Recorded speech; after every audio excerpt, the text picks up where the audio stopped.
Assalamualaikum warahmatullahi wabarakatuh.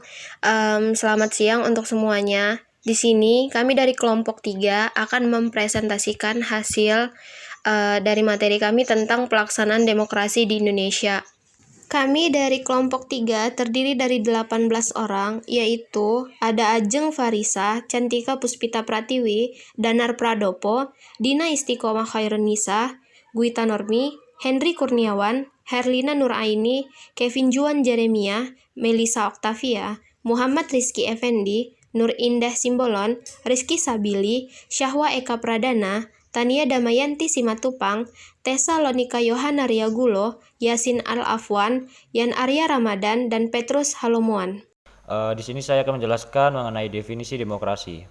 Demokrasi adalah bentuk pemerintahan di mana semua warga negaranya memiliki hak setara dalam pengambilan keputusan yang dapat mengubah hidup mereka. Demokrasi sendiri mengizinkan warga negara berpartisipasi baik secara langsung atau melalui perwakilan dalam perumusan, pengembangan, dan pembuatan hukum.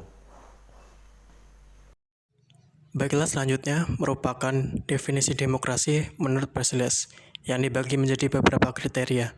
Yang pertama, pemerintahan oleh rakyat, partisipasi rakyat yang penuh dan langsung. Yang kedua, kesamaan di depan hukum. Yang ketiga, pluralisme, yaitu penghargaan atas semua bakat, minat, keinginan, dan pandangan. Yang keempat, penghargaan terhadap suatu pemisahan dan wilayah pribadi untuk memenuhi dan mengekspresikan kepribadian individual. Selanjutnya, saya akan menjelaskan mengenai definisi konstitusi. Konstitusi sendiri adalah segala ketentuan atau aturan tentang ketatanegaraan. Konstitusi atau undang-undang dasar dalam negara adalah sebuah norma, sistem politik, dan hukum bentukan pada pemerintahan negara. Selanjutnya, fungsi konstitusi. Fungsi konstitusi adalah membatasi kekuasaan pemerintah agar tidak terjadi kesewenang-wenangan yang dapat dilakukan oleh pemerintah, sehingga hak-hak bagi warga negara dapat terlindungi dan tersalurkan. Definisi konstitusional. Konstitusional adalah segala tindakan atau perilaku seseorang maupun penguasa berupa kebijakan yang dipatuhi atau didasarkan konstitusi. Apakah pelaksanaan demokrasi di Indonesia sudah sesuai dengan cita-cita demokrasi Pancasila dan Undang-Undang Dasar 1945 sebagai landasan konstitusional? Demokrasi di Indonesia secara umum sudah berjalan dengan baik, ditandai dengan adanya partai politik dan sistem pemilihan umum atau yang sering dikenal dengan pemilu. Tetapi secara mendalam, demokrasi belum berhasil diterapkan secara penuh, seperti banyak anggota perwakilan rakyat yang masih mengedepankan kepentingan sendiri. Rakyat juga masih mengalami kesenjangan sosial sehingga rakyat masih kesusahan untuk berdemokrasi. Maka dari itu, demokrasi bukan lagi didefinisikan sebagai dari rakyat, oleh rakyat, dan untuk rakyat, melainkan dari rakyat, oleh rakyat, dan untuk pemerintah. Selanjutnya contoh kasus. Contoh kasus yang pertama, kisruhnya proses pemilihan umum atau pemilu.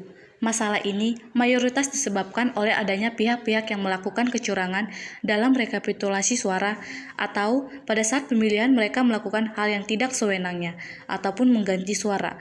Masyarakat pun tidak dapat menerima hal ini. Maka kekisruhan pun terjadi. Nah, solusi dari kasus ini adalah para caleg atau pihak-pihak yang tidak berwenang hendaknya tidak mencampuri urusan rakyat dalam pemilihan dan urusan pemerintah dalam rekapitulasi suara. Selanjutnya akan dijelaskan oleh teman saya. Contoh kasus yang kedua yaitu Undang-Undang Informasi dan Transaksi Elektronik atau UU ITE yang dapat mencederai demokrasi. Terciptanya penyempitan kebebasan berpendapat yang terdapat dalam pasal 27, 28, dan 29. Solusinya yaitu merevisi pasal-pasal yang memiliki arti yang multitafsir. Revisi UU ITE harus mengembalikan hal baik yang pernah dirumuskan oleh UU ITE tahun 2008, bahwa mekanisme upaya paksa harus dengan izin dari pengadilan. Hal kedua yang harus dilakukan pemerintah, yakni memastikan proses revisi UU ITE sejalan dengan pembuatan KUHP baru.